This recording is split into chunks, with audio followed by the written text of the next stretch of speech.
Bom dia! Começa agora mais uma edição do Bom Dia Baixada. Hoje é sexta-feira, 6 de julho, e vamos juntos até às 9 horas da manhã.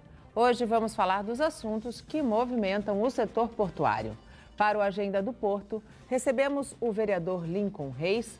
Vereador, seja muito bem-vindo ao nosso programa mais uma vez. Muito bom dia. Bom dia, Nathalie. Muito obrigado pelo convite. Bom dia, Marcos, e a todos que nos assistem. E também o consultor portuário Marcos Vedramini. Marcos, seja muito bem-vindo novamente ao nosso programa. Muito bom dia. Bom dia, Nathalie. Bom dia, vereador.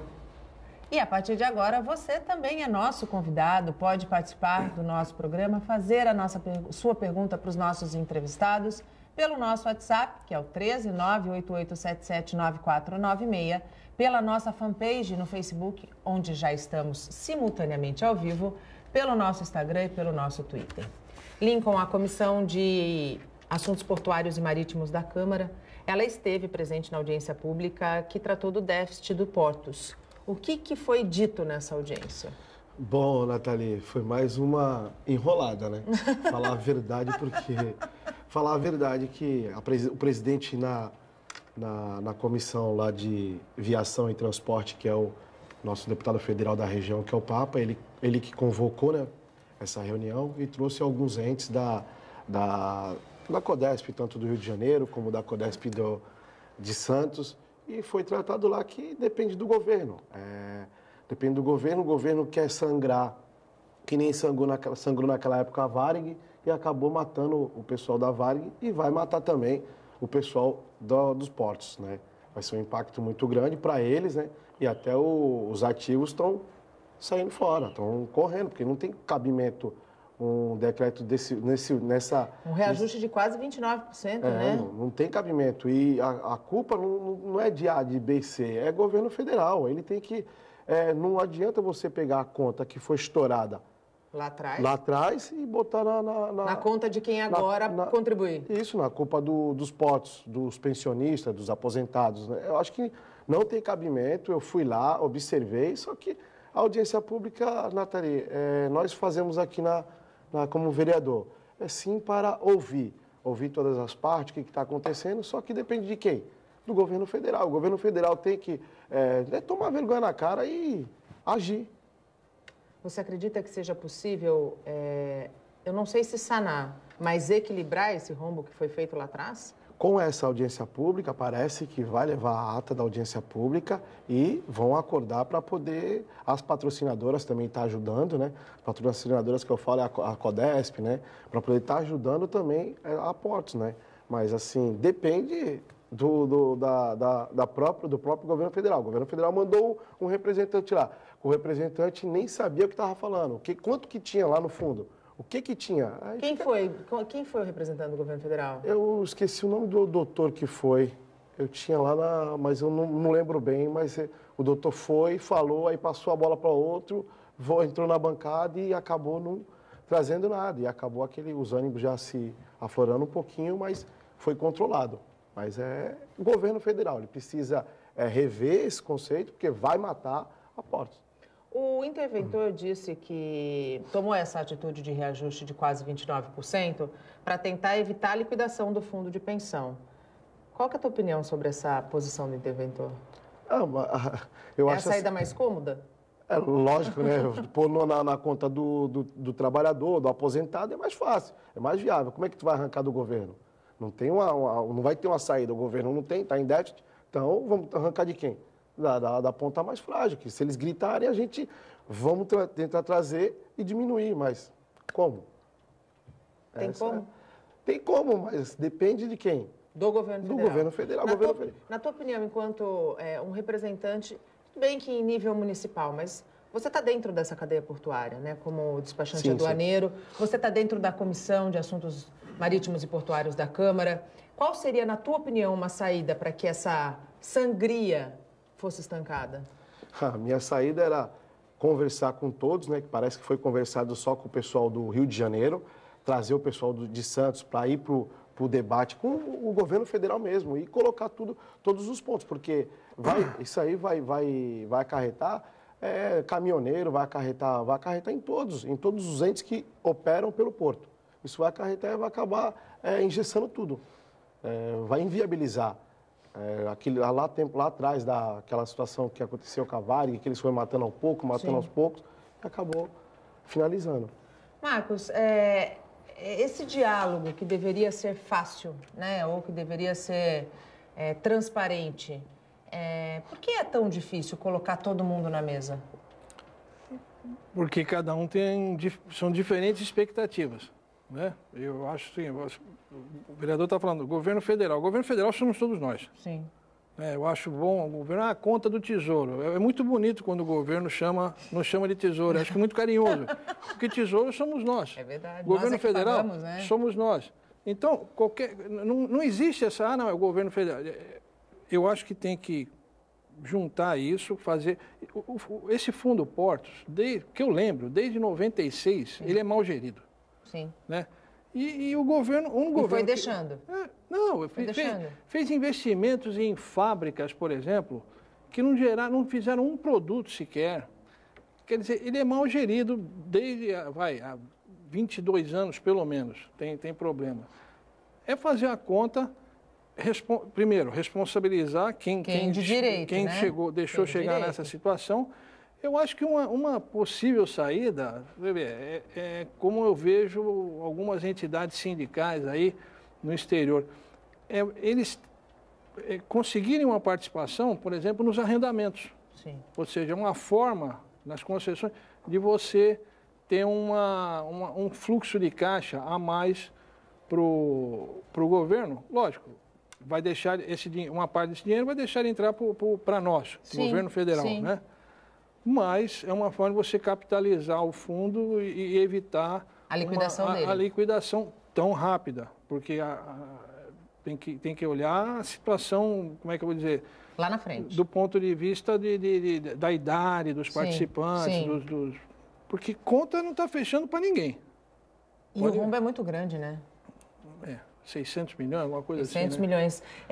Lincoln, caso não haja um acordo, caso não haja um denominador comum, qual vai ser o impacto disso para os trabalhadores do Porto, para os aposentados e pensionistas que estão aqui no Porto de Santos? Quanto da parcela do Portos representa a nossa região? Eu acho que acredito, estou aqui com o Marcos, eu acho que acredito que responde a mais ou menos de 40% a...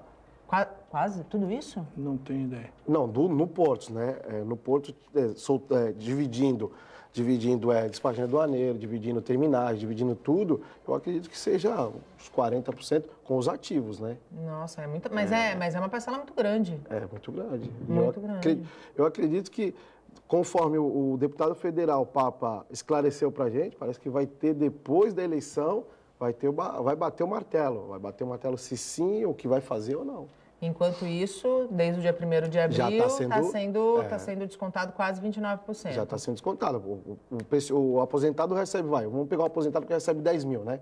O aposentado já tem aquele desconto do imposto de renda. Sim. Que é os 27%. 27 mais 29? Mais 29. É quase a metade. É mais da metade, né? Mais da metade. Mais da metade do salário dele. Do salário, sem dúvida nenhuma.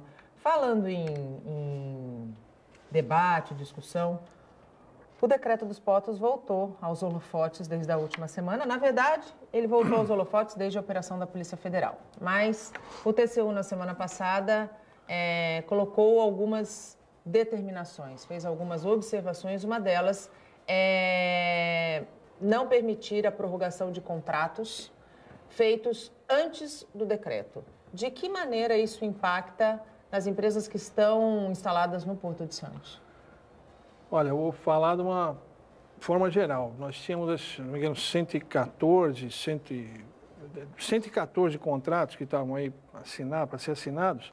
112 vão ser atingidos por essa medida, né? Vão ter que ser revistos de alguma forma essa renovação. No geral, é um retrocesso, né? A medida. Agora, é um entendimento do TCU que vai ser esclarecido pelo Supremo Tribunal Federal. E o que pega mais nessa ressalva que o TCU fez é o prazo do contrato. Né? Que você fala, olha, agora pode renovar até 70 anos. Exato, né? exato. E o TCU tem o entendimento que a renovação tem que ser dentro do prazo original, do contrato original. Não pode se valer do decreto. Por quê? Porque senão, se quem participou da licitação daquela área, naquela época, soubesse disso, sim, talvez tivesse dado um outro lance e não seria o atual arrendatário, exato, teria sido um outro. Então, eu vejo uma questão de isonomia, que o TCU está vendo uma questão de isonomia disso aí. De resto, outras coisas foram liberadas. O problema é que o prazo é o entrave principal. Isso impacta no que quando a gente pensa em investimentos, sim, 25, né? Planejamento. 25 bilhões estão represados. Eu mesmo tenho clientes que estão segurando. Agora, tem outros que podem fazer. Você acredita que o decreto dos portos ele possa ser revogado em sua totalidade, em virtude de toda dessa movimentação, desses holofotes virados, da operação da Polícia Federal? Não creio, porque ele foi uma coisa boa para o setor, uma excelente notícia para o setor. E tem muito investimento. Se você retroceder, eu acho que já nem seria possível, né? E o que se fala é que pode ser esvaziado. Eventualmente complementado com a... E esse esvaziamento impactaria de que maneira? Reduziria o investimento. Para nós, assim, reduziriam os investimentos, mas provavelmente alguma medida provisória, alguma outra forma de regulamentação seria, vamos dizer, a parte que seria subtraída desse decreto seria complementada de alguma outra forma. Na opinião de vocês avaliam que o governo federal entenda a importância de esclarecer o decreto dos portos para que o setor portuário possa se desenvolver, sendo que é um setor e uma cadeia extremamente estratégica para a economia do nosso país? Natália, ele entende? Porto é uma das coisas mais importantes que tem. Por quê? Se você for para pensar, qual foi a sessão mais longa do Congresso Nacional, com todos os problemas que nós temos e tivemos? Foi a votação dos portos. Ou seja, é uma coisa hiper importante para a vida de todos nós. Claro. Né? E o governo federal está atento. O problema é que agora ninguém quer tomar risco, né? Ou seja, qualquer medida que possa ser tomada pode parecer como um favorecimento ou um medo de alguma coisa. Então, o pessoal está com uma camisa de 11 varas aí para se mexer, pisando em ovos para tomar qualquer... É muito cuidado, eu vejo isso, muito cuidado em Brasília. Eu trabalho com o pessoal lá da empresa de planejamento logística de Brasília e eles são hiper cuidadosos. Até o que você escreve... Você está tendo que tomar mais cuidado. Num estudo... Não, você não pode fazer desse jeito, é muito cuidado. Na tua opinião, Lincoln, você concorda? Concordo, que o governo sim. federal entenda a importância de esclarecer o decreto dos portos? Eu concordo plenamente até com a fala do Marcos, porque depois do acontecido com a Rodrimar, com algumas situações que teve até, pode ser, não foi ainda esclarecido os favorecimentos. Sim. E o que acontece é que eles mesmos já estão, que nem ele falou, Marcos, então, para assinar, estão analisando mais de 10 vezes, será que está correto, será que está certo? Porque está no holofote. Foi uma votação que durou, todo mundo ficou voltado para todo mundo ficou voltado. Todo mundo... 30 horas, 36 horas, alguma coisa assim. Quase 40 horas de 37 horas. Foi quase 40 horas. E o povo falou assim, espera aí, qual a importância desse tempo todo? Por que está acontecendo isso? O povo começou a... E por aí dá uma ideia dos interesses envolvidos. Que estão por trás, né? 37 horas de... É muita negociação, né? É muita negociação, é muita toma lá da cá. O que não deveria ser, né? Deveria ser uma coisa mais... Não só, não só, vou dizer, toma lá da cá, mas seria muitos aspectos envolvidos, né? Muitas empresas, sindicatos. Então, para você compatibilizar todos essas expectativas. Agradar. Agradar todos. Os terminais, tem tudo isso. Agora, você acredita que a delação do Lúcio Funaro possa trazer alguma instabilidade maior para o governo do presidente Michel Temer? Ou não? Não, porque a delação dele, o pessoal já foi publicada, todo mundo já sabe mais ou menos o teor do que vai ser Não vejo. O país anda, né, bem ou mal. O que pode ter alguma alteração é na carceragem da Polícia Federal. Alguma repercussão deve ser lá, mas... Mas você acredita que chegue no Temer? Que uma hora vai chegar no Temer ou isso não chega a acontecer? E aí, chegando no Temer, a gente teria uma situação extrema de instabilidade no país. O governo está acabando. Sim. Né? Nós estamos, julho. Julho, exatamente. Você tem mais 3 meses de governo aí, 4 meses. Chegar num presidente, você tem que ter muita prova. Tem que ter muita prova. Entendeu? E não vamos esquecer que o presidente é um jurista. Sim. Ele tem um conhecimento jurídico fora de série.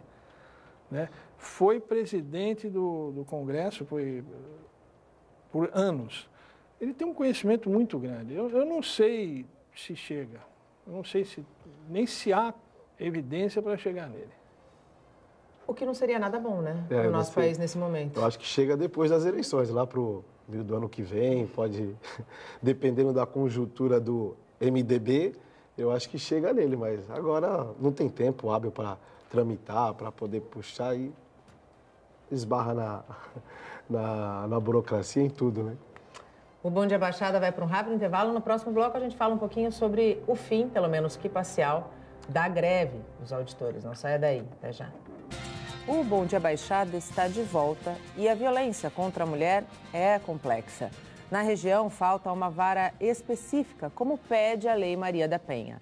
O tratamento às vítimas na delegacia e a própria justiça são outras barreiras. A vida dessa mulher se transformou quando ela decidiu se divorciar. O casamento não ia bem. Foram várias tentativas de fazer o processo de forma pacífica. O marido não aceitou. Um dia, a violência aconteceu. Ele estourou um domingo em casa, junto com as crianças, me ameaçou, falou que ia levar as crianças pro pai dele, ia me pegar na porrada, para eu tirar tudo de ruim que tinha de mim na porrada. Foi um escândalo, porque eu sabia que uma hora, né, isso ia acontecer, realmente. No dia seguinte, ela foi à delegacia da mulher. Cheguei às 8, aí estava fechado, acho que abriu por volta das 10, lotado lá na porta. E aí você chega lá, te deixam esperando na recepção, e não te atendem numa sala, não te chamam para saber o que aconteceu. É uma exposição muito grande. Fui atendida às 3 da tarde, né? Entrei, contei tudo o que tinha acontecido, peguei o BO, né, e fui embora. Ela foi à justiça, queria o afastamento do marido. Depois de uma audiência, a juíza decidiu que não havia necessidade. Ela continuou convivendo com ele na mesma casa. Houve outros episódios de violência, novas ameaças e tentativas de agressão. Ela foi novamente na delegacia da mulher. É a mesma coisa, aquela espera, aquela exposição, e você não vê que ninguém te dá crédito, né? Essa outra vítima de violência relata que foi agredida e humilhada pelo ex-marido. E, além disso, ele pegou o filho do casal e não quis devolver. Ela procurou a polícia. Eu fui buscar o meu filho após um dia de trabalho e ele estava com ele, né? A gente já estava separado e ele ficava alguns dias com a criança e eu outros. E era pós-natal até. E aí o que tinha acontecido que no dia 23 de dezembro, que foi o aniversário dele, ele tinha me agredido na praia, só que eu não prestei denúncia por conta disso, então ele ficou com a criança no Natal, fui trabalhar, e aí quando eu fui voltar, ele me provocou, assim, por mensagem, e eu retruquei, e ele disse que eu não iria buscar meu filho. Eu avisei que eu ia chamar a polícia, e ele falou que tudo bem, que eu podia chamar. E eles já chegaram de má vontade, porque segundo eles era algo que eles não podiam fazer nada. Aí o policial começou a tornar a história contra mim. Primeiro ele perguntou, mas por que você deixou eu ficar com ele? Mas se você foi agredida, por que você não fez denúncia? A advogada Thaís Périco é especialista em direito da mulher. Ela aponta aspectos que precisam ser aprimorados no atendimento às mulheres. A gente tem um problema procedimental com a delegacia da mulher, ela não funciona 24 horas por dia, 7 dias por semana. É uma delegacia que funciona em horário comercial de segunda a sexta. E a gente sabe que muitos dos casos de violência acontecem na sexta-feira à noite, quando o companheiro ingere álcool, é só um exemplo, né? E ele vai chegar em casa de madrugada, bêbado, vai entrar numa discussão, e a título de exemplo, uma lesão corporal, ele vai agredir aquela mulher. Isso vai acontecer no final de semana. Então, ela vai ter que buscar uma delegacia comum. E isso já desencoraja, porque ela sabe que ao chegar na delegacia comum, ela vai lidar com os funcionários que na maioria das vezes são homens. Então ela vai ter vergonha. Se for uma violência sexual, ela vai ter muita vergonha. Segundo a advogada, ainda há problemas com os prazos. O delegado de polícia recebe o expediente, ele tem 48 horas para mandá-lo para o juízo criminal, para que o juiz, no seu juízo, ele tem 72 horas para expedir, para determinar, né, ou não, uma medida protetiva. Então, nesse meio tempo, muitas vezes, se a mulher não tem para onde ir, não tem família, não tem uma amiga, e ela, até que seja deferida, de fato, a medida protetiva, ela volta para o lar agressor. A advogada levanta ainda outra questão: a falta de uma vara especializada em vítimas de violência. Como aqui nós não temos a vara que pressupõe a competência pela via híbrida, faz com que nós tenhamos que buscar as medidas nos juízos competentes. Então, a gente precisa ir até o juízo criminal, ir até o juízo civil, ir até o juízo de família. E a gente precisa... Isso demanda uma certa agilidade. A Lei Maria da Penha completa 12 anos de existência agora, em agosto. Não dá para negar que é uma lei que trouxe muitos benefícios, muitas melhorias na luta para acabar com a violência contra a mulher. Mas ainda há muito o que fazer. A realidade pouco muda. E o que também não muda é o tratamento dado aos agressores. E vem essa impunidade que nada vai acontecer e a mulher é propriedade minha, né? Eu vi isso quando eu ouvi ele numa ligação comemorando a decisão da justiça. Falou, olha, eu estou certo, eu estou no caminho certo, eu estou aqui segurando a minha família. Então se a juíza, né, decidiu ali a favor dele, então ele está certo. Ele não está certo. Homem que bate em mulher é covarde. Deveria ficar preso por um bom tempo. Nós temos muitos problemas voltados à realidade da violência doméstica contra a mulher. Temos o atendimento, que só acontece, como bem disse a advogada, de segunda a sexta-feira em horário comercial. E aí, depois desse horário, muitas mulheres, quando são agredidas, perdem a coragem de ir à delegacia, porque vão ter que prestar queixa para homens. E muitas vezes o machismo dentro das delegacias predomina, a gente sabe que isso acontece. Nós temos a falta da vara específica para tratar de violência. Nós não temos um sistema que trate o agressor de maneira que ele entenda que ele está errado. E muitas vezes a mulher fica vulnerável a esta lei que dá 48 horas para que um caso seja julgado. Em 48 horas, o agressor, que muitas vezes não bate bem da cabeça e não procurou ajuda, porque um homem que bate numa mulher precisa ser tratado psicologicamente, porque a agressão não se justifica, a justificativa de que eu vou continuar casado e que você tem que continuar casada comigo para manter a família é a coisa mais arcaica que a gente pode escutar nos dias de hoje. Casamento tem que ser uma relação de troca, relacionamento tem que ser uma relação de troca. Em 48 horas, um homem que não aceita ser deixado por uma mulher pode matar esta mulher. E voltamos com os nossos convidados. Participam do Agenda do Porto de hoje o vereador Lincoln Reis e o consultor portuário Marcos Vedramini. Você também pode participar do nosso programa, fazer a sua pergunta para os nossos entrevistados através do WhatsApp, que é o 13 988779496, pela nossa fanpage no Facebook, onde estamos simultaneamente ao vivo, pelo nosso Instagram e pelo nosso Twitter. Lincoln, eu vou sair um pouquinho da pauta, porque nós estávamos falando do absurdo, né, que está por trás de toda essa estrutura que atende a mulher, não só em Santos, mas em nível nacional. Como a Câmara de Vereadores acompanha essa problemática em Santos, onde a gente tem uma delegacia que atende de segunda a sexta, das 8 às 18? Bom, uma das últimas sessões, o vereador Banha, ele apresentou um projeto de lei onde abrange, né, um pouco mais e ajuda tanto a Guarda Municipal, outros entes, para poder ajudar a única delegada que tem. O projeto de lei dele é o Patrulha Maria da Penha. Que, aliás, a doutora Fernanda, vamos deixar registrado aqui, faz um trabalho belíssimo dentro das condições que ela dispõe na delegacia. Ela é uma verdadeira defensora da mulher, mas faz aquilo que consegue fazer. Faz o que ela tem de recurso, né? Tanto recursos humanos, como recursos também de materiais para poder estar seguindo até um processo judicial, um processo contra o agressor. Então, ela fica engessada, né? ela fica engessada num sistema vencido. Então, precisa o quê? Rever os conceitos, porque não adianta a gente vir aqui e falar assim, temos que ajudar a delegacia da mulher e não pôr em prática. Temos que ir lá e trabalhar para poder diminuir essas situações, dessas denúncias, desses processos de agressor, porque não tem cabimento, né? Separou, não deu certo, eu acho assim... Toca a vida, né? Toca a vida. Chegou em casa, encontrou alguém, tua mulher com outra no colchão, vende o colchão e vai-te embora. É isso aí. Essa é a minha opinião. Vai-te embora e você bem colocou, a gente tem uma opinião muito parecida. Homem que bate mulher devia ficar encarcerado por pelo menos uns 6 meses. Deveria, porque... alguma forma, o delegado já pediu uma preventiva, eu não sou advogado, mas é inconcebível isso. E não deveria ser afiançável, né? Não deveria. Ficar recolhido. O único jeito do sujeito aprender é esse. Fica preso e não sai. Dali a 6 meses, vamos ver o que faz com ele.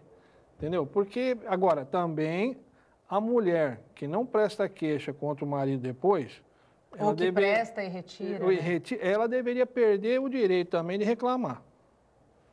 Porque aí é sem vergonhice, para mim. Pode ter, tem filho, tem uma série de outras coisas. Bateu uma vez, esquece, não tem volta. Não vai mudar. O sujeito bateu uma vez, não vai mudar. É isso mesmo. É caráter isso. Isso é caráter, exatamente. Vamos voltar à nossa discussão? Ou falta dele, né? Eu acho que é falta. É boa, falta de caráter. Vamos voltar aqui à nossa agenda do Porto. Lincoln, você é despachante aduaneiro. Como é que você avaliou a escolha do novo presidente da Federação dos Despachantes Aduaneiros, que é daqui da nossa região, Sim, o Nível? Eu achei que foi plausível, né? O Nível, quando eu votei nele para ser o presidente do despachante aduaneiro, eu acreditei muito numa renovação, né?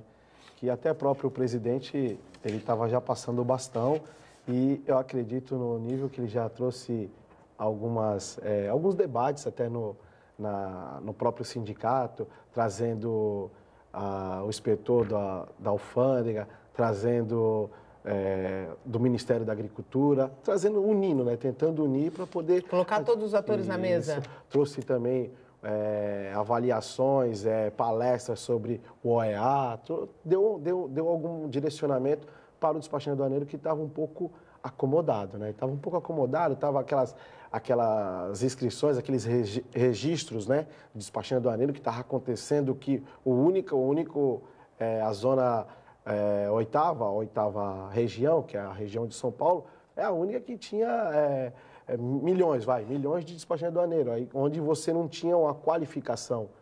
Por isso que esse cadastro único, que é inclusive uma proposta do Nível, é tão importante, né? O cadastro é importantíssimo, porque você vai avaliar quem pode dar um suporte para o importador, para o exportador, porque não adianta, você pega uma classe que você tem toda a estrutura, o Marcos tem toda a estrutura do escritório dele. Aí você pega um despachante que ele também pode fazer, só que ele pode fazer de casa, mas e a estrutura do Marcos que ele tem lá? Ele fomenta lá os empregos, né? Ele tem 10 empregados. Eu tenho eu vou falar assim, poxa, eu faço esse despacho aduaneiro por 250, 150. Só que mas o Marcos, ele faz por 1.200. Mas por que ele faz? Ele tem toda uma estrutura montada que precisa ser acolhida. Claro. Né? E ser respeitada também. Claro. Sua opinião sobre o Nível? Eu não conheço, eu acho que parece que ele atua desde 93, Exato. É uma pessoa experiente, é engenheiro também.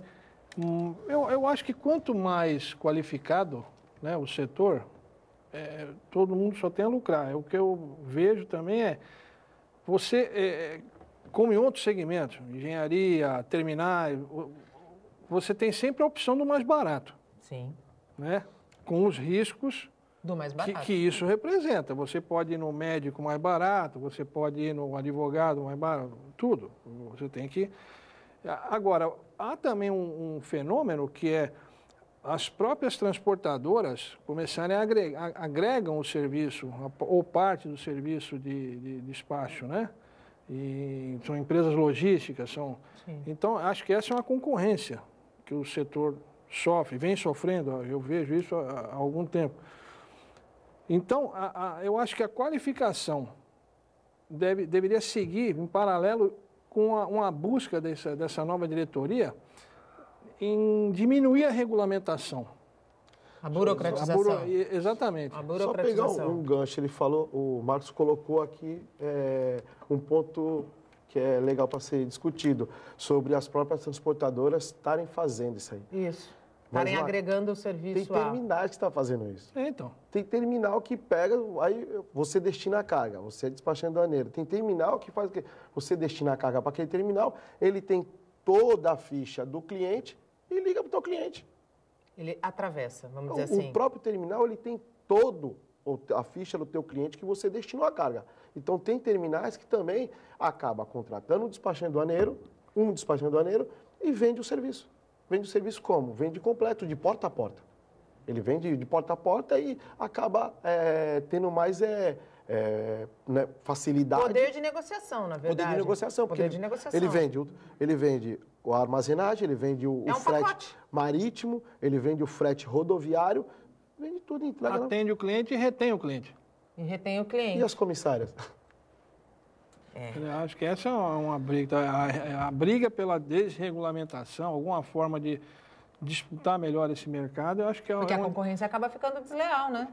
Lógico, até porque para um terminal, o despacho não é uma grande fonte de receita. Sim, sim. Né? Isso é peanuts para ele. Então,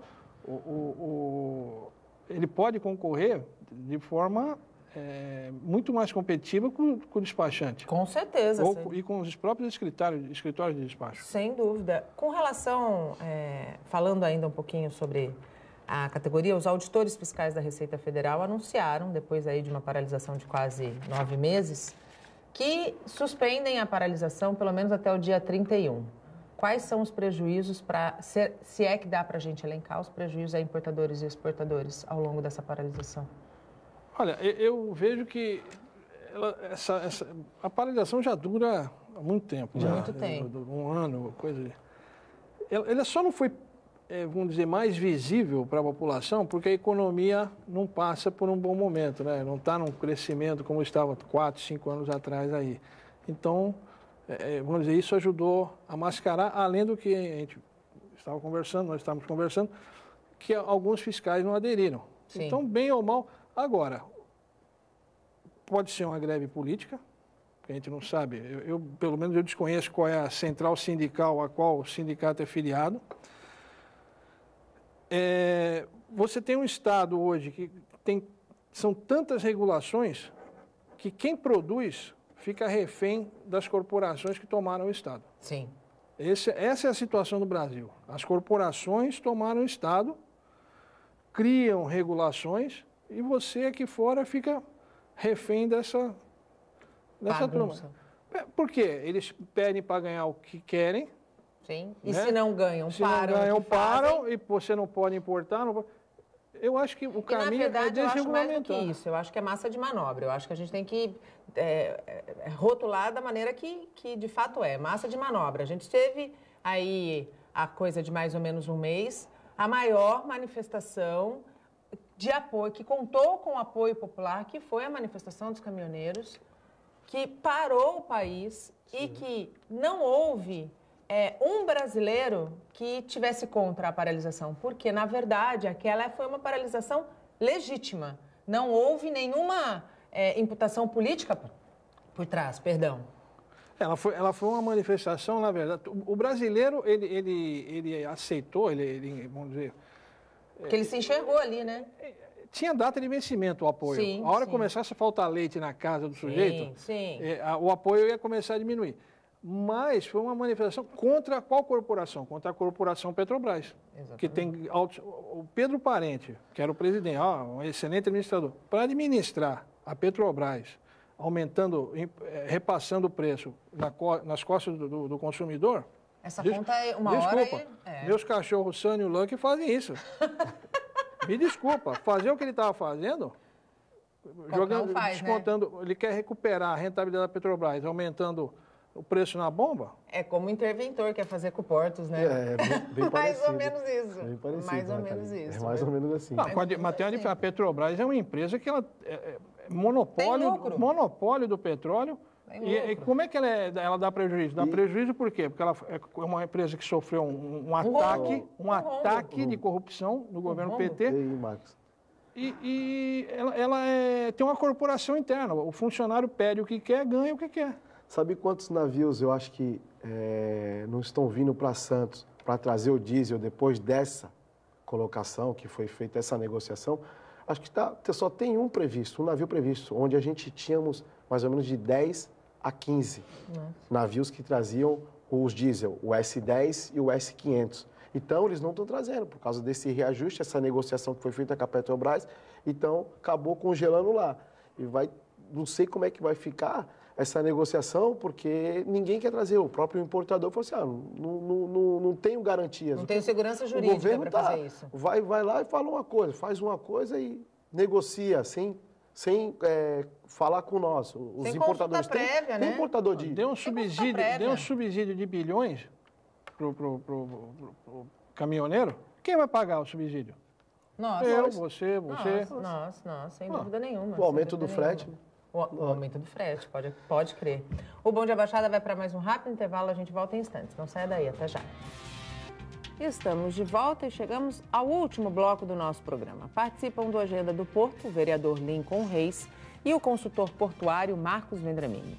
Você ainda pode participar do nosso programa, fazer sua pergunta para os nossos entrevistados, pelo nosso WhatsApp que está aí na tela, pela nossa fanpage no Facebook, onde estamos simultaneamente ao vivo desde as 8 horas da manhã.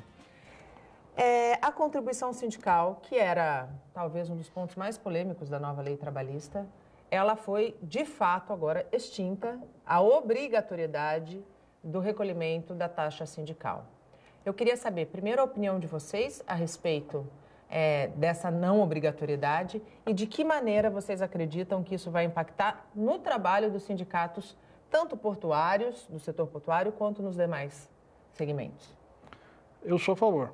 Sempre fui. Eu acho que o sindicato tem que ter contribuição voluntária. Se você é a favor do seu sindicato... Porque o sindicato, na verdade, os sindicatos no Brasil, eles são, assim, uma ação entre amigos. Né? Você vai numa assembleia, você não tem legitimidade nenhuma. Né? O cara, ele recebe aquela bolada de dinheiro, faz uma ação entre amigos para ficar contra o governo a favor de PT, PSOL, essa turma toda aí. Então, o sindicato agora vai impactar no trabalho? Sim, eles vão ter que trabalhar. Porque é uma turma que não é acostumada a trabalhar. Você concorda? Concordo, já olhando para Santos, né?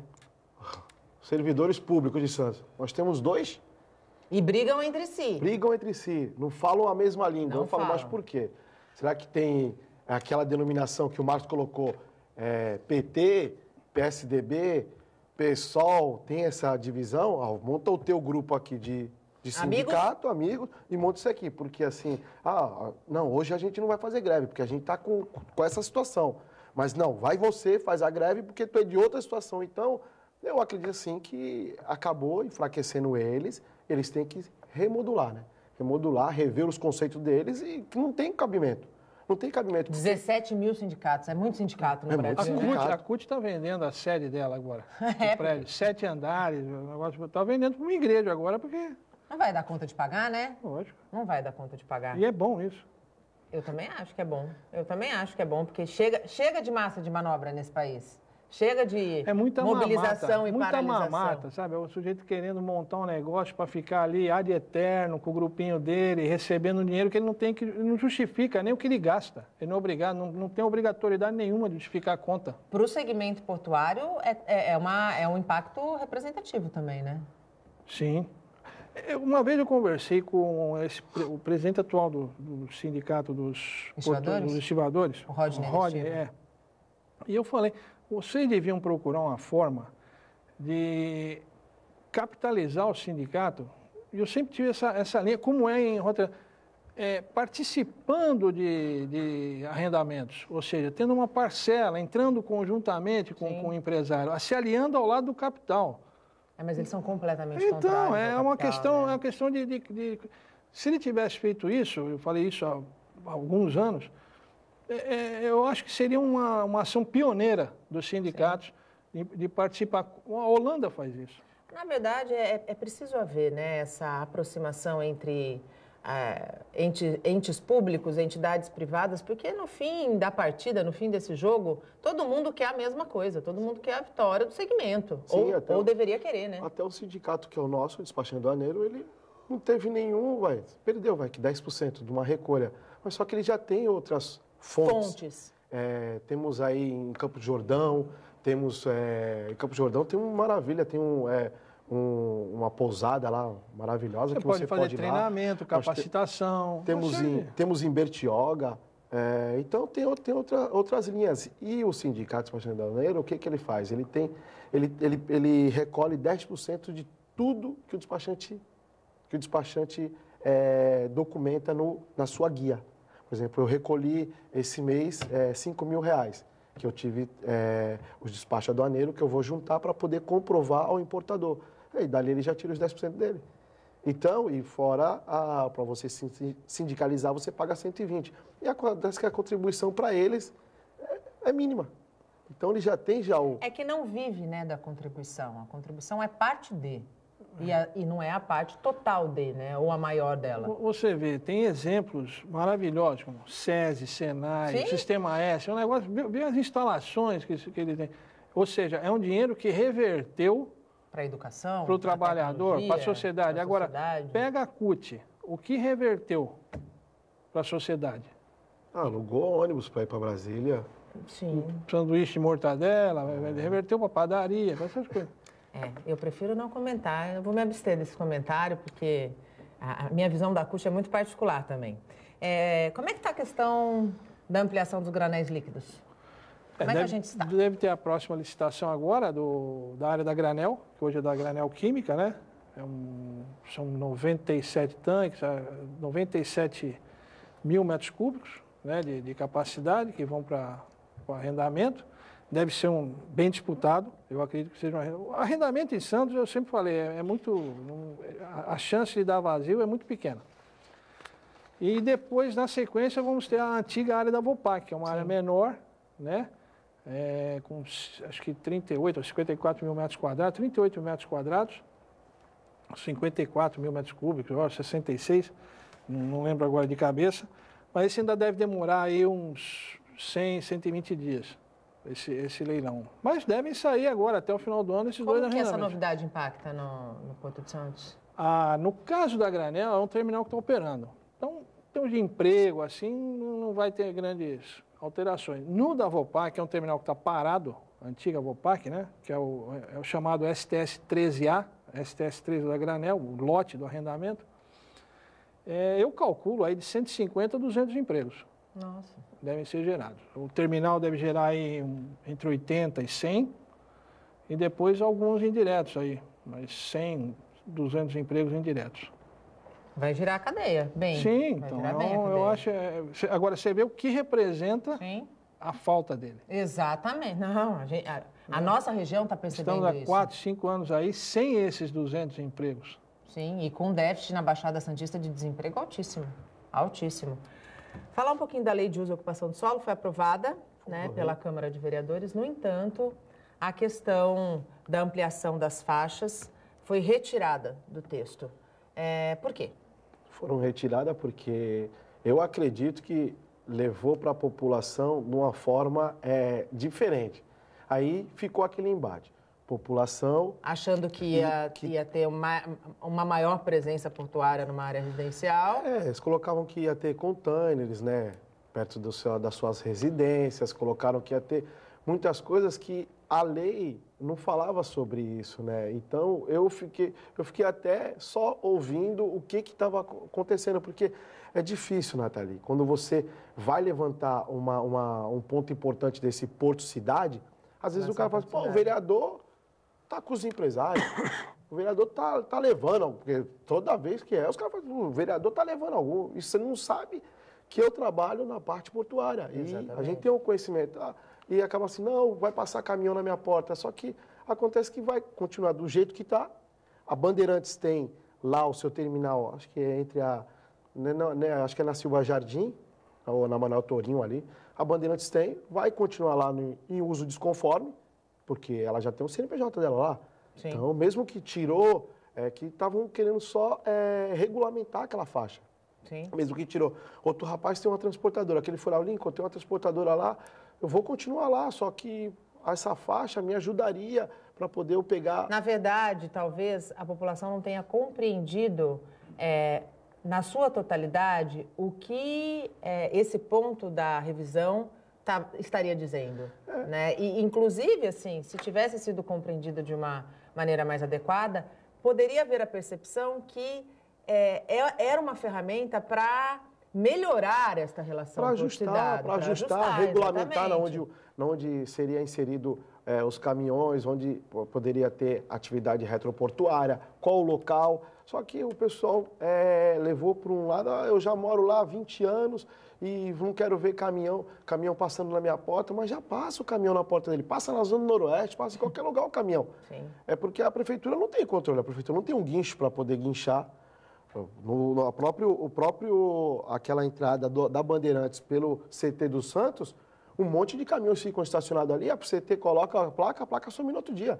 Como é que tu vai multar? Você vai multar se você não tem um zoneamento, você não tem uma regulamentação, os caminhões ficam lá. A prefeitura não fiscaliza a borracharia que usa a guia pública como oficina na entrada da cidade ali? Não fiscaliza nada. E acaba até mudando, Nathalie. Você luta pela residência e não luta pelo trabalho, mas o trabalho não é o primeiro para você comprar a residência? A gente não pode inverter a ordem das coisas, nunca. Por isso que o país está do jeito que está. Nosso tempo acabou. Vereador, muito obrigado pela tua participação aqui conosco. Parabéns por ser um representante do setor portuário dentro da Câmara de Vereadores, na Comissão de Assuntos Marítimos e Portuários, porque eu acredito que ainda falta muito conhecimento da população para entender e compreender a importância do Porto de Santos para a sua vida. Muito obrigada. Muito obrigado pelo convite. Só me chamar que eu estarei presente. Marcos, muito obrigado pela tua participação mais uma vez conosco. Espero que tenha gostado do nosso debate, que hoje falou até sobre violência da mulher. Muito obrigada. Eu que agradeço o convite e estou sempre à disposição. O Bom Dia Baixada fica por aqui. Você pode ficar bem informado sobre tudo o que acontece na região e no mundo acessando o Santa Portal. Não esqueça de curtir a nossa fanpage no Facebook, a nossa página no Instagram e no Twitter. Nós voltamos ao vivo na terça-feira. A gente deseja sorte para a nossa seleção, logo mais às 15h, e bom feriado para quem é de São Paulo. Afinal, no dia 9 de julho, se celebra a Revolução Constitucionalista de 1932.